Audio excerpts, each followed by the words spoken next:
પરંતુ સભામાં ભાવનગરના દીવાનને પ્રભુની પાસે બેઠેલા જોઈને જીવા ખાચર અંદરથી એકદમ અસ્વસ્થ અને બેચેન બની ગયા.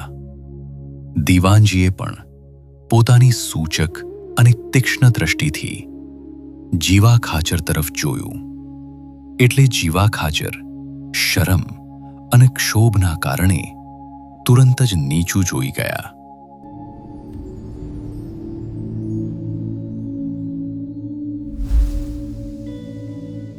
અષાઢી સંવત 1878ના પવિત્ર જળજીલની ઉત્સવની ભવ્ય ઉજવણી કર્યા બાદ ગઢપુર ધામમાં ઉત્સવોની એક સુંદર વણઝાર શરૂ થઈ. ત્યાર પછી આવતા મોટા પર્વો જેવા કે દશેરા અને શરદ પૂર્ણિમાના દિવ્ય ઉત્સવો શ્રીહરિની દિવ્ય નિશ્રામાં ગઢપુરમાં જ અત્યંત આનંદોલ્લાસથી ઉજવાયા. આ શ્રેણીમાં આગળ વધીને પ્રભુની ઈચ્છા મુજબ આ વર્ષનો દિવાળી અને અન્નકૂટનો મહાઉત્સવ પણ ગઢપુરની પવિત્ર ધરા પર જ કરવાનું નક્કી કરવામાં આવ્યું હતું. આ ભવ્ય અન્નકૂટોત્સવને અનુરૂપ ભગવાન શ્રીહરિના દિવ્ય માર્ગદર્શન અને આયોજન અનુસાર સૌ સંતો અને હરિભક્તો વિવિધ પ્રકારની વાનગીઓ તેમજ સામગ્રીઓ બનાવવાની તડામાર તૈયારીઓમાં લાગી ગયા. આ મહાપ્રસાદની સેવામાં શિસ્ત અને પવિત્રતા જળવાય તે માટે બાઈ ભક્તોના વિભાગમાં પરમ નિષ્ઠાવાન જીવુબા અને લાડુબા પોતે ઉત્સાહપૂર્વક દેખરેખ રાખી રહ્યા હતા. જ્યારે પુરુષ ભક્તોના વિભાગમાં રસોઈ કળાના નિષ્ણાત એવા લખુ કંદોઈ અને ચેચંદભાઈ સમગ્ર વ્યવસ્થા સંભાળી રહ્યા હતા. પ્રભુને અર્પણ કરવાની વાનગીઓ તૈયાર થઈ રહી હોવાથી દરેક સેવા કરનારના હૃદયમાં એક અનોખો અને અદ્ભુત ઉત્સાહ વર્તાતો હતો. વિશેષતા એ હતી કે આ અદ્ભુત અન્નકૂટની સેવા રસોઈ બનાવવામાં માત્ર ગઢપુરના જ સ્થાનિક ભક્તો નહોતા, પરંતુ મહારાજના દર્શન અને સેવાનો લાભ લેવા માટે આજુબાજુના અસંખ્ય ગામોમાંથી પણ હરિભક્તો ઉમટી પડ્યા હતા. આ તમામ ભક્તોના મનમાં કેવળ પ્રભુને રાજી કરવાનું અને તેમની પ્રસન્નતા મેળવવાનું જ એકમાત્ર તાન હતું. સેવકો અને કલાકારોની આ દ્રઢ ભક્તિ તથા સેવા ભાવનાને બિરદાવવા તેમજ તેમને વધુ પ્રોત્સાહન પૂરું પાડવા માટે દયાળુ શ્રીહરિ પણ સમયે સમયે સ્વયં પાકશાળામાં પધારતા અને ભક્તોને રાજી કરતા. અંતે અન્નકૂટનો એ પવિત્ર દિવસ આવી પહોંચ્યો. બધી જ વાનગીઓ જ્યારે તૈયાર થઈ ગઈ ત્યારે તેને અત્યંત કળાત્મક અને મનોહર રીતે વાસુદેવ નારાયણની મૂર્તિ આગળ ગોઠવવામાં આવી. વાનગીઓની આ સુંદર અને ભવ્ય સજાવટ જોનારની આંખોને ઠારતી હતી.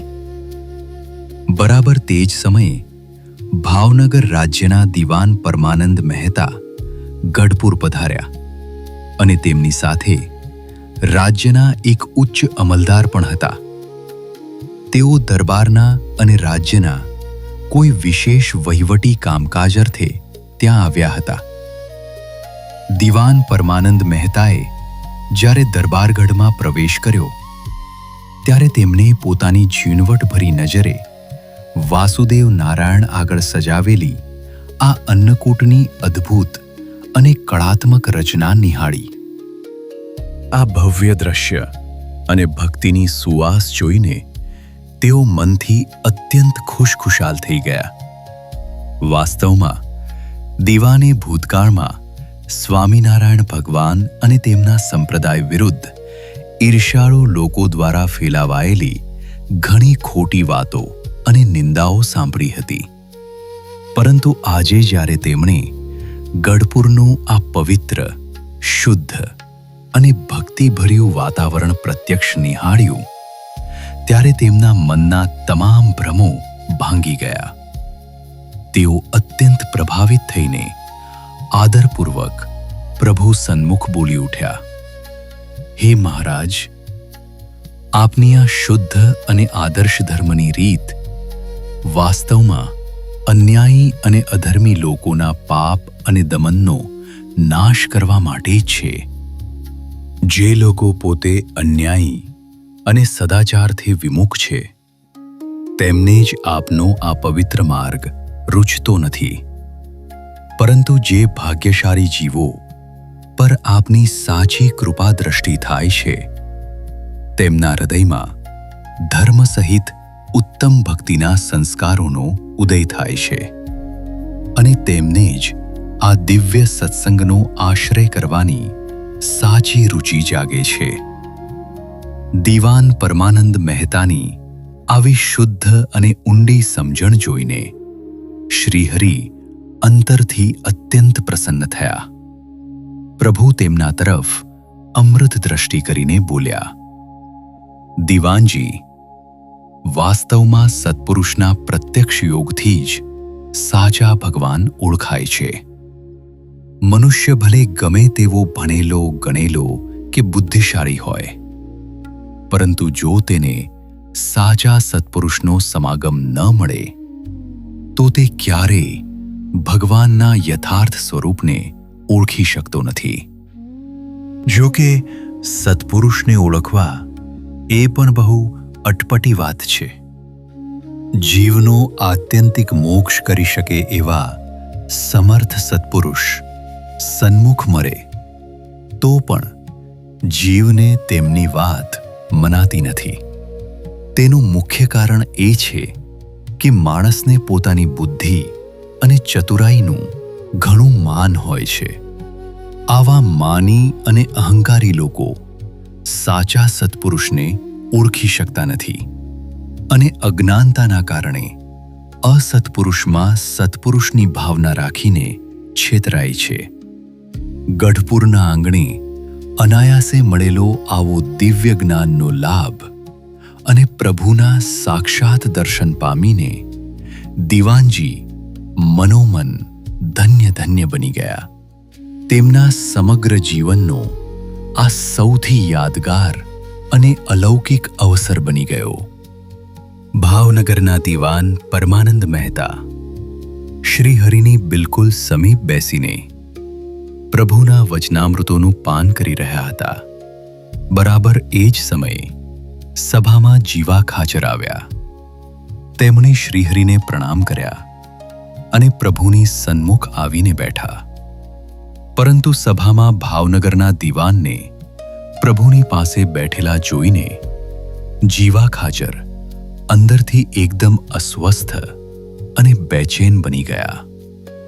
દીવાનજીએ પણ પોતાની સૂચક અને તીક્ષ્ણ દ્રષ્ટિથી જીવા ખાચર તરફ જોયું એટલે જીવા ખાચર શરમ અને ક્ષોભના કારણે તુરંત જ નીચું જોઈ ગયા. આનું કારણ એ જ હતું કે જીવા ખાચર વારંવાર ભાવનગરના મહારાજા વખતસિંહજી ગોહિલ પાસે જઈને અષ્ટમ પષ્ટમ ખોટી વાતો કરતા હતા અને દાદા ખાચર તથા સ્વામિનારાયણ ભગવાન વિરુદ્ધ કાન ભંભેરણી કરીને અવરું સમજાવતા હતા. પરંતુ ગઢપુરમાં તો એવું કાંઈ નહોતું. અહીં તો પવિત્રતા અને નિર્દોષ ભક્તિનો દિવ્ય માહોલ હતો, જે દીવાનજીએ પોતે પોતાની સગી આંખે જોઈ લીધો હતો. એટલે જ તેમણે જીવા ખાચર સામે એવો કટાક્ષભર્યો સંકેત કર્યો કે તમારી પોલ અહીં ખુલ્લી પડી ગઈ છે. જીવા ખાચર આમ તો સત્સંગ કરતા હતા, પરંતુ તેમનું ચિત્ત વ્યવહારિક બાબતો અને જમીન જાયદાદમાં જ આસક્ત હતું. ભાઈ પરના દ્વેષને કારણે તેઓ સાધુ હૃદયના દાદા ખાચરનો કાયદેસરની જમીન પણ કોઈ પણ ભોગે પડાવી લેવા માટે અવારનવાર નવા નવા કુટિલ તુક્કાઓ અને પ્રપંચો અજમાવતા રહેતા. અંતર્યામી શ્રીહરિ તેમની આ બધી જ દાનત અને સ્વાર્થી મનોવૃત્તિને સારી રીતે જાણતા હતા. છતાં પણ એક મોટા ભગવાન તરીકે તેમને સત્સંગમાંથી વિમુખ ન કરવા માટે ઉદારતા રાખીને નિભાવી લેતા હતા. બીજી તરફ દાદા ખાચરનો પ્રભુ પ્રત્યેનો અજોડ અને નિસ્વાર્થ સર્વસમર્પણ ભાવ જોઈને શ્રીહરિ સદાય તેમને પોતાની પાસે રાખતા અને લાડ લડાવતા. પણ આ વાત જીવા ખાચરથી સહેજ પણ ખમાતી નહીં. મનમાં ઈર્ષા રાખીને દાદા ખાચર કરે છે માટે હું પણ કરું એમ દેખાદેખીમાં જીવા ખાચર ઘણીવાર શ્રીહરિને પોતાના દરબારમાં પધરાવતા, મોટા ઉત્સવો પણ કરતા અને રસોઈઓ પણ જમાડતા. પરંતુ આ બધું કેવળ લૌકિક વ્યવહાર અને અહંકારના ભાવથી જ થતું હતું. તેમના મનમાં સદાય એવું જ તાન રહેતું કે હું દાદા કરતાં પણ મોટો ઉત્સવ કરું, જેથી દાદાએ કરેલી સેવા ઢંકાઈ જાય અને સમાજમાં મારી વાહ વાહ થાય. પણ આવા ઈર્ષા ભાવમાં ભગવાન ક્યાંથી પ્રસન્ન થાય? ભગવાનને તો હૃદયનો સાચો ભાવ પસંદ હતો, બાહ્ય ભોગ કે ભબકો નહીં. છતાં પરમ દયાળુ શ્રીહરિને તો મનમાં એક જ તાન હતું કે પોતાના શરણે આવેલો કોઈ જીવ અવળા સ્વભાવને કારણે મોક્ષના માર્ગેથી ક્યારેય પડી જવો ન જોઈએ. એટલે જ પ્રભુ આવા કુટિલ સ્વભાવવાળા જીવોની કરણી સામું જોયા વિના કેવળ જીવના કલ્યાણ માટે તેમને નિભાવવાનું તાન સેવતા હતા અને પોતાની અસીમ કરુણા વરસાવતા રહ્યા. અંતે દર્શને આવેલા સૌ હરિભક્તોને અન્નકૂટની પ્રસાદી આપી સૌને સુખી કર્યા.